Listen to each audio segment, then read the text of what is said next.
Okay, so good morning class. Ay, good day pala. Okay. So yung this is the part 4 ng ating losses. Okay? So yung ating hydrology classes ngayon is your interception. Okay? So interception. Yan. Okay, so base sa ating hydrologic cycle kasi, yung interception natin ay it happens after precipitation. Okay? So titila yung ulan, then magkakaroon tayo ng interception. Okay?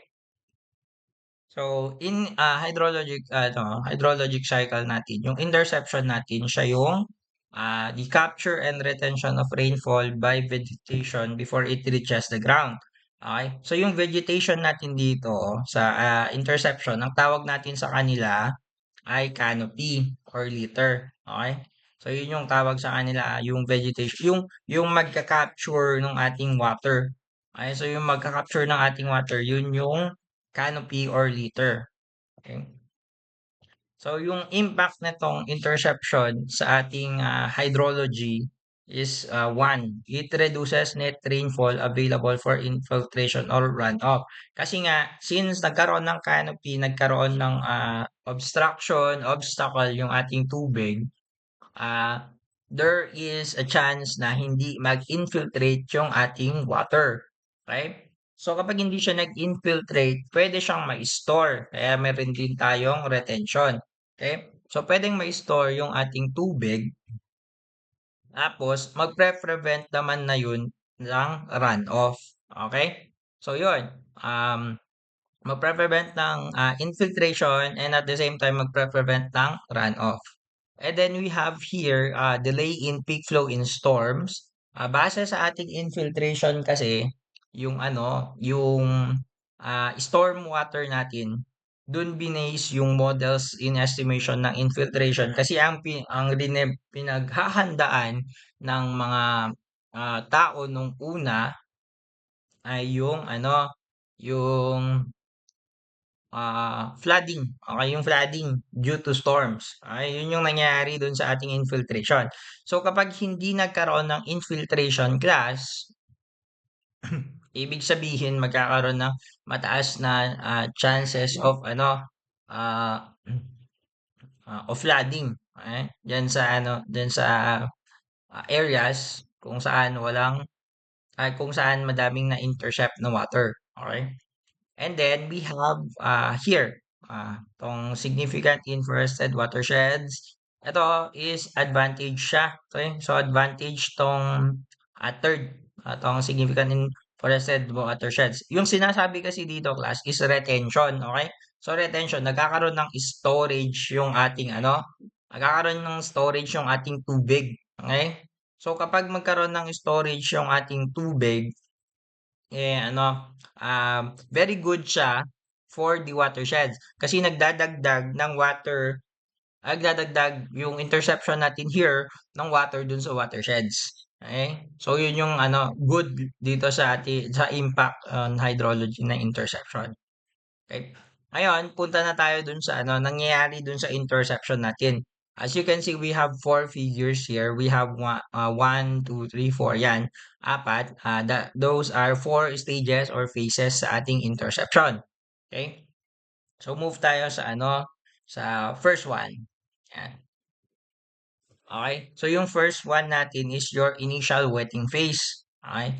Initial wetting phase natin, and when rainfall begins, the first droplets are retained on leaf surfaces. Okay? Ayan, filling small depressions and adhering to waxy cuticles. Okay? So, yung nangyayari kasi dito, class, we have a canopy. Ito, sabihin natin tong leaf. We have a canopy. Nagkakaroon siya ng depression or na-store siya dun sa mga crevices or doon sa tawag niyan, ah, yeah, yung small areas diyan, nagkakaroon siya ng water diyan, and then adhering to waxy cuticles or nagkakaroon siya ng adhesion dun sa surfaces ng ating leaves. Okay? May adhesion properties sila, yung ating water, okay, may adhesion property yung ating water. Tapos yun yung ginagamit niya para dumikit dun sa ating canopies. Okay, para maiwan siya diyan. Ah,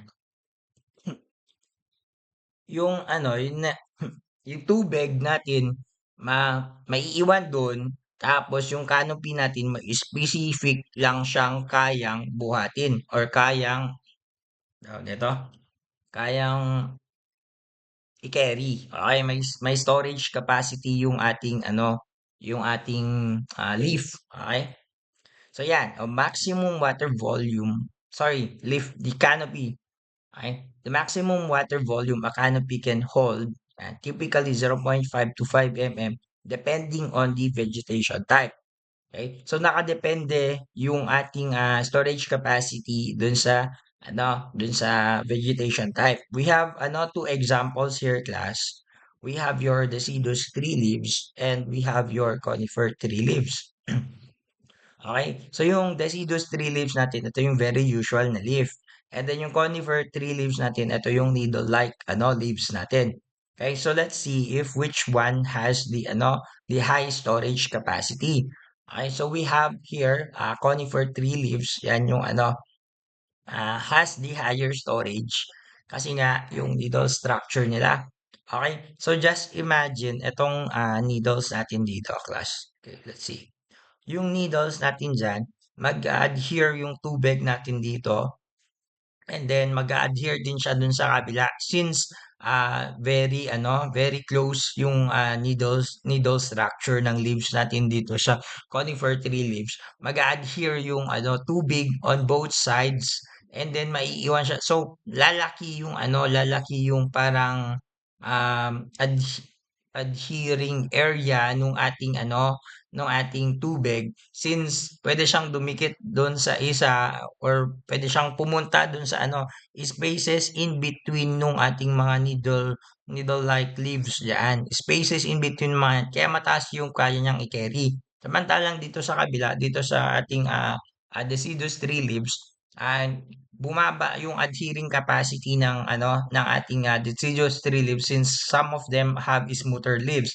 Kapag smoother leaves, ibig sabihin walang pwedeng pagkapitan or mababa yung chance na kakapit yung tubig natin kasi very smooth.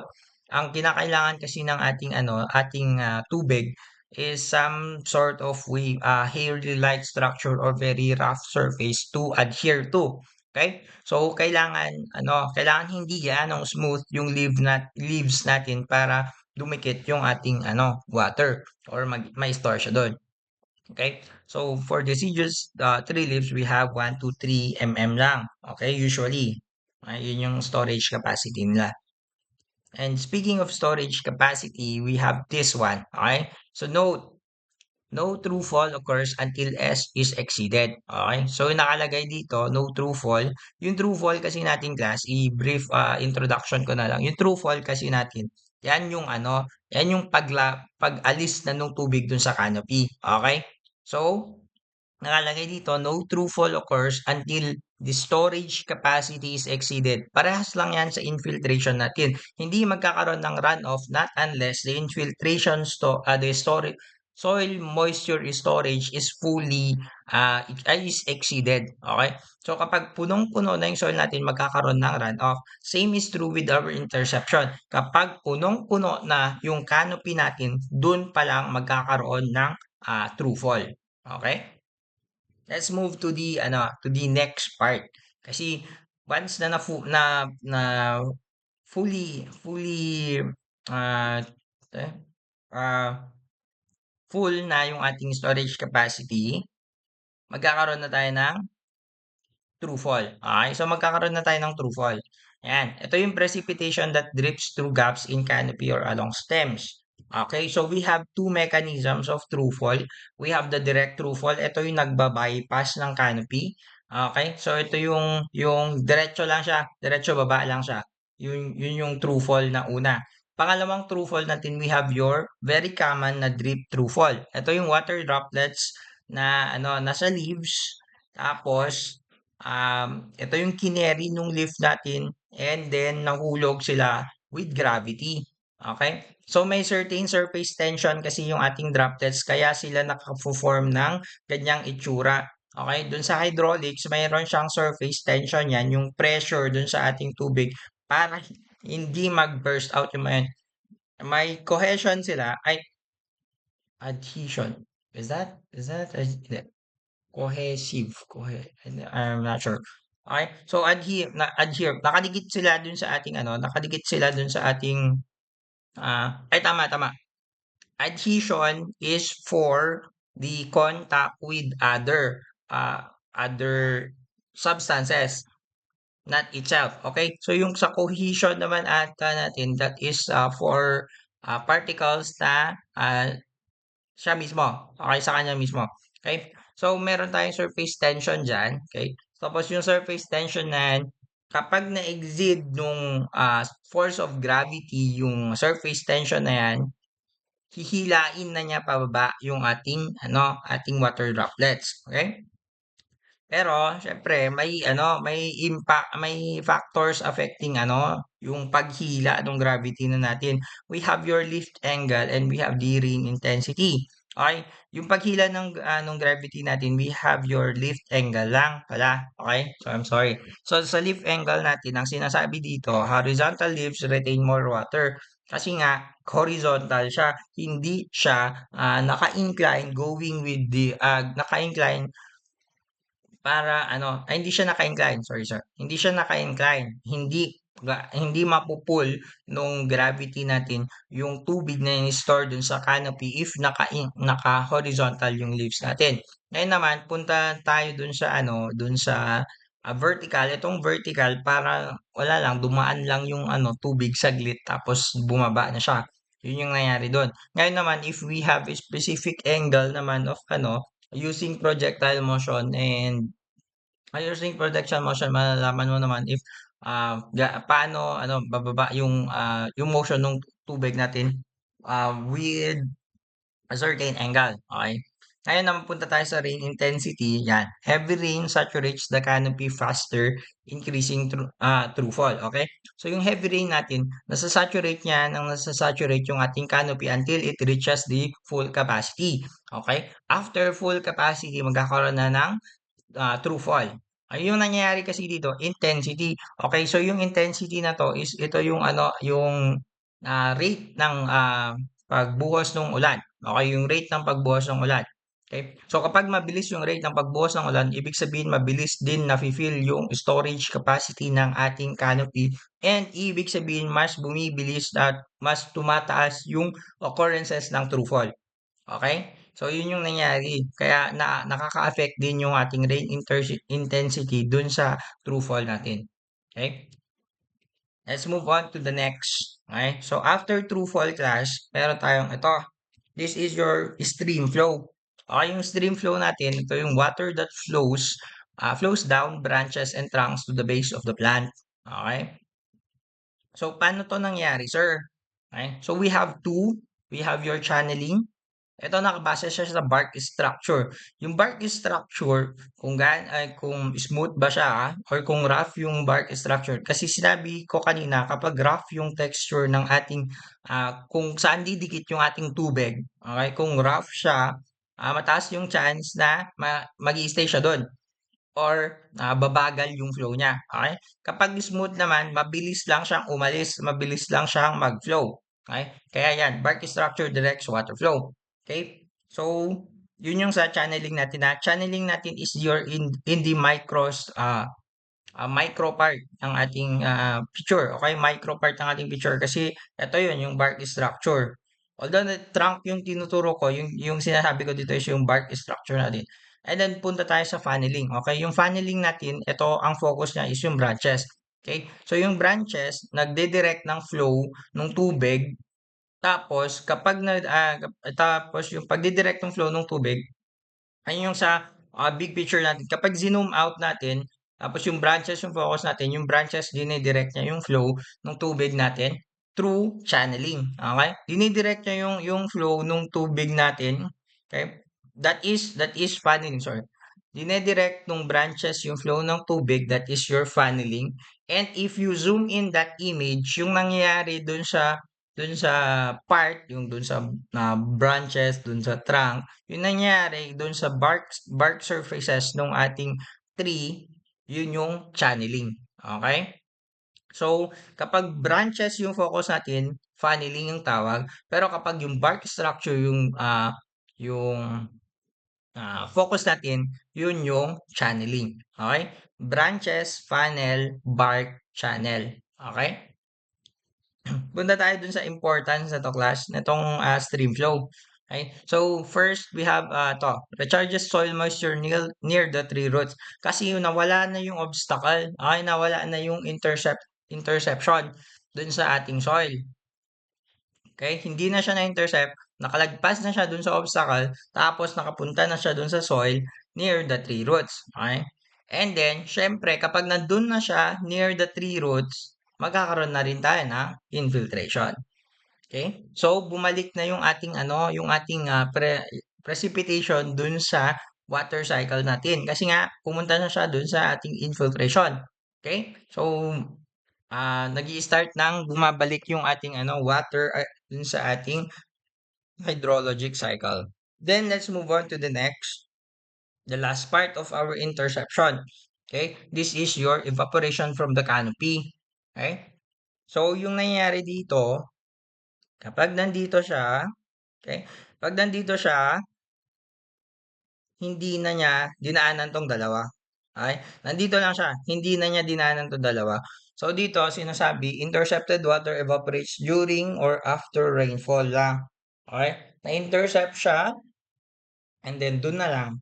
Hindi na niya dinaanan yung ating true fall at saka yung stream flow. Okay? So yung drivers nito as usual, we have your weather conditions, wind speed, temperature and humidity. Itong mga to nasa ating evaporation kasi nga evaporation to. Okay? Itong mga to nasa evaporation. And then punta tayo sa next part is your canopy structure. Okay? So yan, the dense canopies is slow evaporation due to reduced airflow. Okay? We have the impact of this evaporation from the canopy. Yan. Permanent loss from terrestrial water cycle. Okay? So, nakalagay dyan permanent loss. Pero babasahin kasi natin terrestrial water yung nakasulat. Okay? So, yung permanent loss natin, lang yan, naka-focus lang yan dun sa land. Okay? Dun sa land. Yung ating focus, yung soil natin, yung water natin, hindi na siya dumaan sa land, hindi na niya na-touch yung ground. Okay? Dumiretso na siya agad dun sa evaporation natin. Okay? Kaya siya nagkakaroon ng permanent loss kasi nga walang nag-infiltrate, walang nag-run off. Okay? Rekta, evaporation na siya. Hindi na siya dumaan dun sa infiltration natin, runoff, groundwater flow. Hindi na class. Ito, very disadvantageous to kasi syempre kapag na-intercept siya tapos nag-stay lang siya dun, mataas yung chance na hindi na mabibigyan ng tubig yung kung saan man siya na-intercept. Okay? Hindi mabibigyan ng tubig yung soil kung saan siya na-intercept. Nag-evaporate na siya. I mean, di naman siya agad-agad nag-evaporate. Yung next na process na or next na hydrologic process na is yung evaporation na for this water. Okay? Hindi na siya nag-infiltrate, di na siya nag-recharge ng tubig dun sa ating base of the tawag na to, base ng ating canopy. Okay? So, yun. Yan yung natin, lesson for today muna. Kasi yung estimation, later na. Isa-send ko na lang later yung ating estimation method sa ating interception. Okay? So, thank you for listening class. That's all for now.